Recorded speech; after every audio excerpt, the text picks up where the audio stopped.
Hello, my name is Sang, and today we have Stephanie Tran with Tutor Route. Stephanie, thank you for joining me today. Can you talk a little bit about yourself, about your background? Absolutely, and thank you, Sang, for having me. I've always appreciated our friendship. We met over food competitions and things, which I really love. We have bond over being foodies. But yes, where did I grow up? Okay, so I'm actually Canadian born and from Toronto, and I moved here when I was about 6 years old, all the way in Sharpstown. So I grew up in Chinatown area. I lived there for about a few years, and then I decided to go try to compete in the Olympics with Skate Canada in 2000, and I think it was 3 when I moved over there, 2003, 2004. But then after getting injured, I decided to come back home and finish it out here. Since you've been here since 6, shouldn't you consider yourself a Houstonian versus from Toronto? It depends. I feel like culturally, I'm still very Canadian in this aspect of like believing in quality of life. I think the hustle culture here can get a little toxic in the sense of like always working hard, not thinking about playing, not thinking about like your health and things like that. And so I sometimes do catch myself falling into that hustle culture and realizing like, you know what, life is about, having a well-rounded experience of different things and making time for family. Like my parents will always tell you, I always come home every Sunday to eat dinner with them or lunch with them or hang out with them. Are you the only child, or how many brothers and sisters do you have? Oh my gosh, I have 2 siblings. I have an older sister and a younger brother, which we're all very close. And fun fact, we're all born in November. Oh, wow. I'm in November, too. What day are you? I'm November 1st. Oh, my God. I'm November 2nd. So it's 1, 2, 10, and 14. We're like the whole Scorpio gang. The hated gang. People hate Scorpios. I know. So do your siblings live in Houston as well? Do they come for every Sunday as well? Actually, yes. My brother lives in the Heights, and then my sister lives actually just a minute away from here, from the parents. And That's really nice. Yeah, so the nieces and nephew gets to hang out here with the grandparents, which is very nice. So I want to focus more on your business side. So what business do you have? Because I'm mainly familiar with Tutor Route. So you have other business as well? Yeah, absolutely. So with Tutor Route, however you want to pronounce it. With Tutor Route, I feel like that is my baby from the very beginning. When I first started tutoring, it was because I was trying to figure out ways to close the gap with my own students in my classroom at Neff Elementary. Actually, fun fact, I went to Neff Elementary as a kid, and I taught back there as an adult. And so some of my former teachers were my mentor teachers, still teaching there. And so it was a really nice experience. And the reason why I did tutoring is because I felt like those kids could not afford tutoring, but they still need that closing of the gap. So what I did was I ran a discounted group rate for those kids, and parents would pay like $10 an hour. And I would have like 15 kids at the time and, after school. So I felt like that was something that I wanted to do going early in because I felt like if they are not going to get tutoring outside of class, there's no way that I could close all of these gaps within the classroom time setting, especially with 30 kids in the classroom. And so from there, I decided to work part-time tutoring, and then that's how my business grew. And then eventually I was like, you know what, I really want to do this full-time. Now, how did Tutor Route transform into Uplift Learners or Prime Masterclass? Thereafter was actually COVID time. With COVID, you think about all the different ways that you can keep your business transforming. And so I decided to launch Prime Masterclass, which is basically a way to bottle and sell your secret sauce to success. And I worked with a lot of business owners. I worked with a lot of entrepreneurs and business owners who wanted to basically capture their essence of their mentorship and multiply their effect without actually being there. And so they can create courses, we create websites for them, and then we turn it into an app so that they can sell their courses and monetize that way. And then last but not least, of course, Uplift Learners is my newest baby. We are a nonprofit, and it helps with raising funding for kids who are underprivileged and also for teachers, which is a really cool thing. A lot of teachers don't get support who do spend their own money for these classrooms. And so, I was a prime example of it. We had homeless kids in my class, and so I would buy food and clothes and things for them, and supplies even, so that they can actually, be functioning at school. Which year did you, taught in school? How long did you taught, and what year did you start at Tutor Route or Route? I went to college at UT, right, and I graduated in 2010. And that was when I applied for Teach for America and got accepted. And so with Teach for America, we are going into Title I schools basically to provide support for 2 years. You serve for 2 years. Title I is considered underprivileged kids with free and reduced lunch. Okay. Yeah, and so from there, I got my master's at Johns Hopkins, and while I was doing that, I was also teaching at Neff Elementary. So I taught for 4 years, from 2014 to 2018 were my teaching years, and that's when I got my master's. And then after that, that's when I decided to launch Tutor Route in 2019. However, even though I launched Tutor Route in 2019, that doesn't mean that I wasn't in business since 2014, technically. I would say my first real big girl job was coaching figure skating at the Galleria. And so that's kind of where I got the idea of, I think I can turn coaching and teaching into a monetized thing. How many years did you do skating, and also how many years did you coach skating? Oh my gosh. So coaching-wise, I would say starting when I was 16. I would say I started giving lessons. But in terms of skating, I started when I was 6.5. So whenever you were coaching, do you consider yourself like an entrepreneur at that time, or are you just helping people? You know what, that's a good question. I never thought of it that way. At the time, I was 16, so the idea of me being a businesswoman or anything like that, I thought that was like really scary. So I never thought of that. But like now looking back, that was the very first start of my entrepreneurship, because you do have to like bring in your own clients, you have to market yourself well, you have to conduct yourself with professionalism, you have to do the billing correctly, and you need to get business insurance, which you have to have for, you know, being a coach, right? If someone gets injured on your watch, you got to be able to cover that. So there's a lot of things that I did learn while being in the field to prepare myself. But you're right, absolutely. I think like that I did not consider myself as a businesswoman back in the day, but now I think I should have. So were you already charging at age 16 for coaching? Was I what? Charging for skating coaching? Yes. I was charging $60 an hour when I was 16, which was kind of like, that's pretty legit for a 16-year-old, yeah. What are the biggest lessons that you learned from coaching skating, and what are the biggest lessons that you learned from your current business, Tutor Route and the Prime Masterclass and Uplifting? Oh, I love that. I think the main thing is teaching a kid about mindset training, and then on the parent side, supporting them.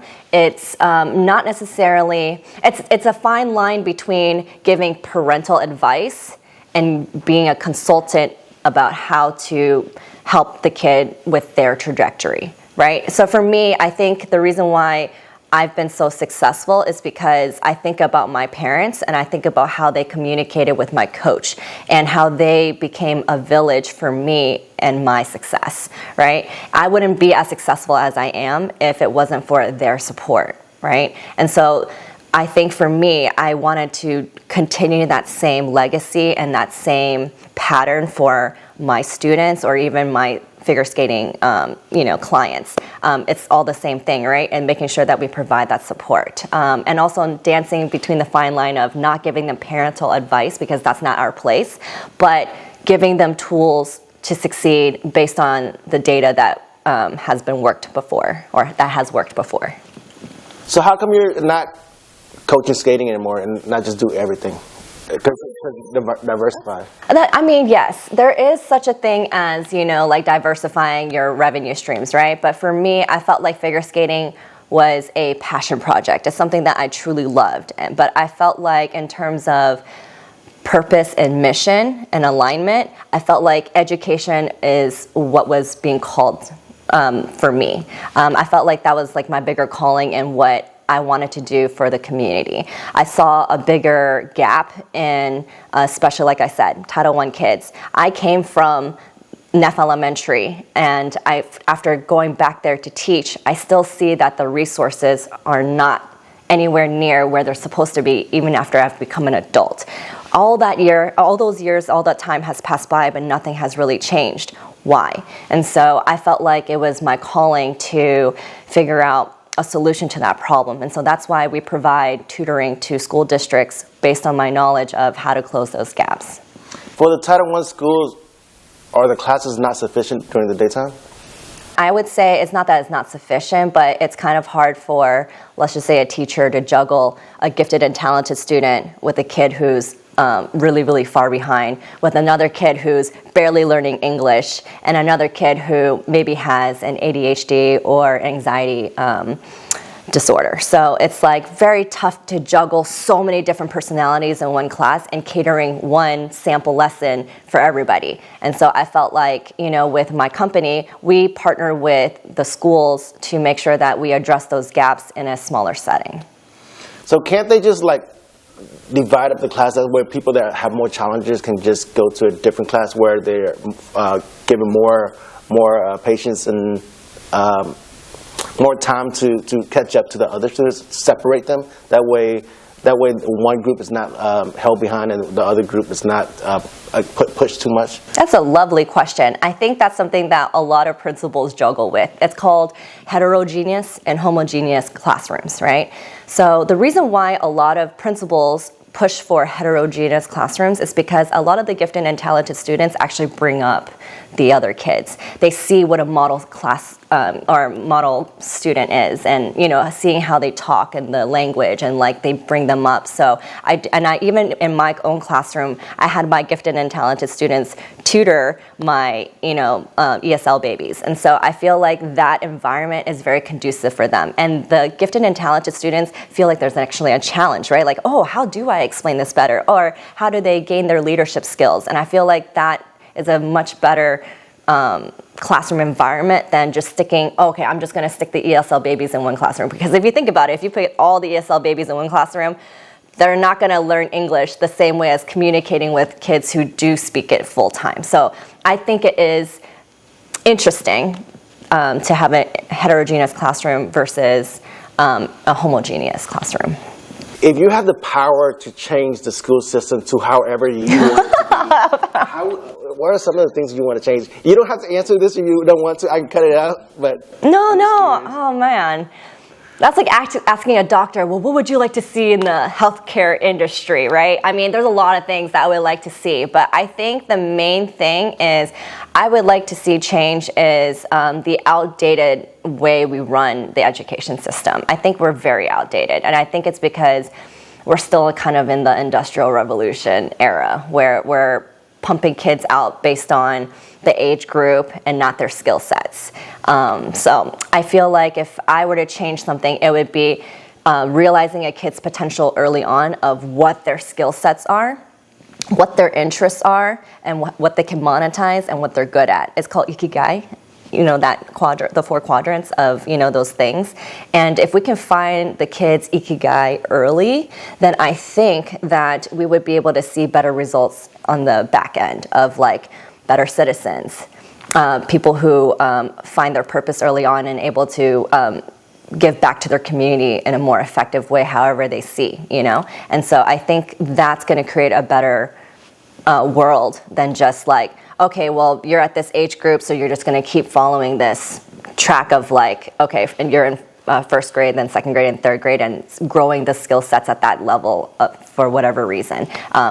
If you know early on, for example, that you're really good at interior designing, then you should pursue those arts and design and things that are more catered to what you want to do, even from elementary school. So it should be a linear trajectory, not just I'm just going to, be all over the place, and about things that are not what we need to know right now for what we need to do. A lot of people complain, why is there not financial literacy? True financial literacy, right? How to do your taxes, how to buy a home, what's considered a good credit score, how do you get a good credit score? All of those things are very important, right? But why is that not being represented in the classroom still? The classroom, I do see that they do have personal financial literacy. They just started doing that recently on the STAR test, but it's not financial literacy in the sense of wealth building either, right? We're still very, what I'm trying to basically say is we're still very much behind in that aspect and realm of things. Maybe you can add that to your Tutor Route. No, that's what you're going to do. And I'm harping on this because I know this guy is going to actually be launching some stuff with financial literacy and everything, which I'm really excited for. Two of the things I change to the school system is, I guess financial literacy is one of it, and the other thing is child psychology. Because I guess there's a lot of things that kids do that they don't understand why they're doing it, but child psychology explains a lot of things. Another example is like needs and wants. Like we think that we can't control our needs and wants, but I guess my background's in Buddhism, so in Buddhism, like they teach us about detaching yourself from needs and wants, and that it frees up your mind and frees up the desire and your pain and all that. So I wish kids would learn that at an early age, that they can control what they need and want and detach themselves from those feelings or needs and all that information. Well, I do understand that because my mom is actually Buddhist, and I completely understand that realm of understanding. But I think for kids, especially with so many different backgrounds, right? And that's also right? You have like a Muslim in one classroom with a Christian, with an atheist, with an agnostic person. So it's like, managing your teaching for that. But I think I see what you're saying is certain ideals that you would want to see instilled in kids that produces a certain result. But I will say, and particularly with that one, even though I grew up in a Buddhist household with my mom, I don't know. I feel like detaching yourself from wants and needs comes with a fine line too, right? Because if you detach yourself from your wants and needs fully, then, if you don't need anything, nor do you really want anything, where's your ambition? Right. It's not the bad side, the good side. It's just an idea to entertain with, right? And so it's just like a balance between, okay, yes, I'm not going to be materialistic, but at the same time, you know what? I do have goals, right? I love the way that my hair will look if I do it a certain way with this hairdresser, or whatever it is. You want goals, and even outfits, right? Clothes can get really expensive nowadays, or whatever it is. So, I think whatever it is, I think that too is why what I said back before about balancing between what the parents want and how they run things in that household, and respecting that, and also, again, giving them tools that they can use to succeed, and that kind of is compatible with what they do, right? That has been very challenging, but I think I've found the nice, system. Yeah, nice balance and system for that.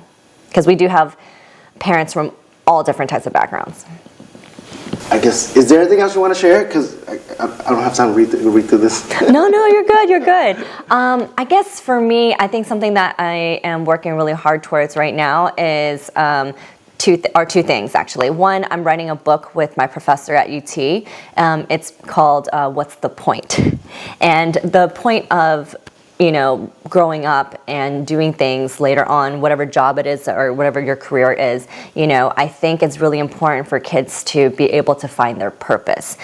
And I think it's so hard for kids to find their purpose when there's so much noise from their friends, noise from the schools, in terms of okay, well, you have to go to college or things like that. Not that I am not a proponent of college, but a lot of kids love the idea of going to a trade school or jump into entrepreneurship. And that's what, Mark Zuckerberg and all them did, right? So I feel like the choices need to be apparent for the kids. They need to be educated, and they need to know, okay, what is it that I really want to do for the rest of my life, and how am I going to achieve it? And so that's what that book is really about. And then last but not least, we just got accredited for our private school, which is called Early University Academy, and that is with my business partner Tom. And so I'm really excited about that because I think giving kids the choice of schooling is very important. And so with us, we're going to be able to give kids the opportunity to graduate with a dual credit, and so they can just enter the workforce a lot earlier. Again, I think I'm addressing certain gaps that are in the community, and I feel like at the end of the day, giving kids the opportunity to succeed, no matter what that might look like for them, is the most important thing. For those businesses, do you have an actual office that you work out of, or do you just, move around to different schools wherever it's needed? The reason why I've designed my companies the way that I did is because of flexibility. I think the most important part is catering to the parents and the clients and making it as easy as possible for them. So I consider ourselves like Uber for tutors, or Uber services, where, we go to wherever they are. And I think a lot of parents appreciate that, because it's like, well, like, I don't have to drive my kid over to X, Y, and Z. And we're able to expand our business a lot easier and better without the overhead. You mentioned that you don't want to push all kids to go to college because some people want to go to trade school, right? So it says right now, statistically in the U.S., 54% of the Gen Zs and millennials want to be social media influencers, YouTubers. I guess, how do you feel about that? And do you consider that like entrepreneurship or owning a business? 1,000. Again, there's nothing wrong with choosing, again, what you're good at, what the world needs, and what you can monetize and all that stuff, right? Ikigai. So if kids have a true alignment with social media influencing and they can actually do it and make it a thing, I'm all for it. But you have to have a certain work ethic. You have to have connections in the sense of like being able to network, right? You need to learn a lot of things that go into what social media influencing is. I consider it a very, very lucrative business, and I do consider it legit. Like, it is a legit career path. But it's like the Olympics, right? How many people can actually go and actually be successful, right? And so, I have no problems with dreaming. I am a dreamer too, so I'm all for it. But I always tell kids to be realistic. Like, do you have the skill sets? Can you stand in front of a camera and do the thing, right? Or can you grind out the hours that it takes to edit a video? All of those things. And so I think if they don't even have like the habits and mindset to even enter entrepreneurship, then that's something that they need to look in the mirror and go, okay, like, I need to reevaluate like my trajectory here for this particular career path. How long will it take for you to write your book and for it to get published and printed? Oh my gosh. So yeah, that's the whole thing, right? And so I am in the process of, vetting out publishers and things. And so I'm doing it not self-published. I'm doing it really the full way, because I've already been published in an academic journal at UT, and it's being used in certain classes there still. So I'm being cited, which is kind of cool. But I want to do something more, and I wanted to write a whole book. And so I'm doing that with Dr. Clay Spanuzzi, whom I revere. He is just like, he's wrote, I think, like 7 books already and published. And so he is a tank when it comes to this. And so I'm kind of relying on him in that aspect to guide me through that process. It's not going to be easy. We're going to get a lot of rejections and things and pushback or whatever. But at the end of the day, I'm not scared. This is not something that I am concerned about in terms of like, will it work out or not? It's not a matter of if it will get published. It's a when type of situation for me. Is this book 50-50 work, or are you taking the lead and he's just guiding you? I would say he has put input in it for sure and guiding me, but I've written most of the book in terms of the content and stuff. But he definitely looks at the chapters and go, okay, here's what I want to add. And it's a very, very collaborative thing. But he wanted me to take lead on this project because this is my baby, but he wanted to support me through this, and I also want him as a business partner in this aspect. And so, this is how I've seen our relationship grow. Back in the day, when I took his classes, he was just so amazing with guiding me through my self-led UT course. So he helped me create my own course basically as an internship for me to work with him as my senior year capstone project. And so a lot of kids don't know this, but you can create your own course with a certain professor and have it as an accredited course at UT or your college. So once the book comes out, do you plan to do a book tour all around the country? Oh my gosh, a book tour and all that, dude, that sounds legit. But I think it's not going to be really a book tour. I would say it's like the book that I'm creating is kind of like a workbook with almost not a textbook, but kind of in a book form. So you can actually use it and work on it with you and a trusted mentor.